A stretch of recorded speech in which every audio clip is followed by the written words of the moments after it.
आपने हर्षद मेहता स्कैम का पिछला वीडियो देखा ही होगा, जो शेयर मार्केट का सबसे बड़ा घोटाला था।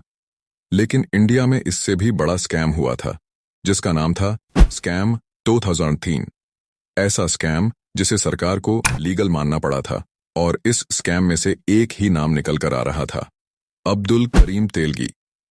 आज हम इस वीडियो में बात करने वाले हैं अब्दुल करीम तेलगी की पूरी कहानी की, जिसके ऊपर एक वेब सीरीज भी बनी है जिसका नाम है स्कैम 2003, जिसके डायरेक्टर है हंसल मेहता। हंसल मेहता वही है जिन्होंने स्कैम 1992 वेब सीरीज बनाई है। आपको ये वेब सीरीज जरूर देखनी चाहिए। अगर वीडियो पे नए हो तो वीडियो को लाइक करके चैनल को सब्सक्राइब कर दे। तो बिना देर किए वीडियो स्टार्ट करते हैं। अब्दुल करीम तेलगी का जन्म 1961 में कर्नाटक के खानपुर में हुआ था। अब्दुल के पिता रेलवे काम किया करते थे। उनकी फैमिली एक मिडिल क्लास फैमिली थी। पर जब वो 7 साल के हुए तब उनके फादर की डेथ हो गई। बाप के जाने के बाद अब्दुल और उसके भाई स्टेशन पर फल बेचने का काम किया करते थे। अब्दुल पढ़ाई में तो बहुत अच्छे थे। उन्होंने बीकॉम की पढ़ाई के बाद प्राइवेट जॉब स्टार्ट कर दी, लेकिन वो जॉब में टिक नहीं पाए और जॉब की तलाश में पहुंच गए सपनों के शहर मुंबई। लेकिन अब्दुल को वहां भी वो जॉब नहीं कर पाया। फिर उसने अपने दोस्तों से सऊदी अरेबिया के बारे में सुना और वो सऊदी अरेबिया चला गया। उसने वहां पर 7 साल नौकरी की। वहां से उसने अच्छा खासा पैसा कमा लिया था, लेकिन उसमें और पैसों की लालच थी। उसने सऊदी अरेबिया में रहकर नोटिस किया कि इंडिया से कई लोग सऊदी अरेबिया आना चाहते हैं, लेकिन उनके पास प्रॉपर डॉक्यूमेंट नहीं थे। इसीलिए उसने वापस मुंबई आकर अरेबियन मेट्रो ट्रेवल्स नाम की कंपनी स्टार्ट की। अब्दुल इस कंपनी से नकली डॉक्यूमेंट बना के उन लोगों को सऊदी अरेबिया भेजता था जिन लोगों के पास वीजा, पासपोर्ट और दूसरे डॉक्यूमेंट नहीं थे। उसने कई लोगों को नकली डॉक्यूमेंट बनाकर सऊदी अरेबिया भेजा था और खूब पैसा कमाया था। लेकिन 1991 में पुलिस को इस बात की पता चल जाती है और पुलिस उसे अरेस्ट कर लेती है। जेल में उसकी मुलाकात होती है राम रतन सोनी से। राम रतन सोनी कोलकाता में नकली स्टैंप पेपर का बिजनेस करता था।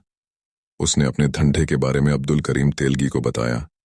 जब वो दोनों जेल से बाहर आए तो दोनों ने मिलकर धंधा स्टार्ट किया, लेकिन ये पार्टनरशिप ज्यादा नहीं चली और अब्दुल ने फेक स्टैंप पेपर का बिजनेस स्टार्ट किया। स्टैंप पेपर एक ऐसा डॉक्यूमेंट जो किसी भी एग्रीमेंट, डॉक्यूमेंट, प्रॉपर्टी की खरीदी या बेचने में, शादी या डिवोर्स और बहुत सारे जुडिशियल कामों में काम आता है। सबसे पहले Abdul Nashik security printing press से स्टैंप पेपर प्रिंटिंग मशीन की पुरानी मशीन को खरीद लेता है और प्रिंटिंग प्रेस के लोगों को पैसे देकर मशीन की रिपेयरिंग करवा लेता है और स्टैंप पेपर में यूज होने वाले पेपर और इंक को ले लेता है। उसने अपनी एक टीम भी बनाई थी जिसमें बहुत सारे MBA के स्टूडेंट्स थे। अब्दुल ने अपना धंधा पूरे देश में फैला दिया था और उसने इस धंधे से करोड़ों रुपए कमा लिए थे। वो इस स्कैम में पकड़ा ना जाए, इसीलिए उसने बड़े बड़े पॉलिटिशियन, पुलिस ऑफिसर और कई लोगों को रिश्वत देता था। अब्दुल करीम तेलगी के इस स्कैम का सच्चा आंकड़ा अभी तक किसी को नहीं पता। कुछ लोग कहते हैं कि ये स्कैम 10,000 करोड़ का था और कुछ लोग कहते हैं 30,000 करोड़ का। अब्दुल को क्लब और पार्टी का बहुत शौक था। एक बार उसने एक क्लब में एक डांसर पे 90 लाख रुपए उड़ा दिए थे। उसे खुद पता नहीं था कि वो कितने पैसे कमा रहा है। लेकिन अब्दुल का ये स्कैम ज्यादा नहीं टिका। बेंगलुरु पुलिस ने एक बार स्टैंप पेपर से भरा एक ट्रक पकड़ा। तब उन्हें पता चलता है कि ये स्टैंप पेपर फेक है और वो इसके खिलाफ इन्वेस्टिगेशन स्टार्ट करती है और उनको पता चल जाता है कि ये पूरा स्कैम में एक ही इंसान का नाम निकल के आ रहा था, अब्दुल करीम तेलगी। पुलिस से बचने के लिए अब्दुल करीम तेलगी फरार हो जाता है, लेकिन पुलिस उसे पकड़ लेती है। अब्दुल के पकड़े जाने पर पता चलता है कि अब्दुल के पास 36 से ज्यादा प्रॉपर्टी और कई बैंक अकाउंट्स हैं और उनमें करोड़ों रुपए पड़े हुए हैं। अब्दुल के पकड़े जाने पर कई politician, police officer, government official और बॉलीवुड एक्टर्स के नाम बाहर आते हैं, लेकिन हर्षद मेहता की तरह इस केस को दबा दिया जाता है। अब्दुल को 2006 को 30 साल की सजा और 200 करोड़ की पेनाल्टी लगती है। हर्षद मेहता की तरह जेल के दौरान 20 अक्टूबर 2017 को अब्दुल की मौत हो जाती है। पुलिस ये दावा करती है उनकी मौत मेनिंजाइटिस, डायबिटीज और हाइपरटेंशन की वजह से हुई थी। कहा जाता है कि मौत में पुलिस ऑफिसर्स का हाथ था।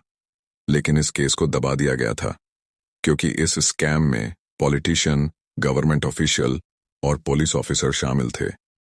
सरकार को इस स्कैम को लीगल मानना पड़ा। अगर सरकार इस स्कैम को इलीगल साबित करती तो इससे जुड़े सारे अग्रीमेंट, डील्स, प्रॉपर्टी डील्स और गवर्नमेंट पेपर वर्क को इलीगल मानना पड़ता। इसीलिए इस स्कैम को लीगल मानना पड़ा। अगर वीडियो अच्छी लगी हो तो वीडियो को लाइक करके ऐसे ही वीडियो के लिए चैनल को सब्सक्राइब करें। मिलते हैं अगले वीडियो में, तब तक बाय बाय।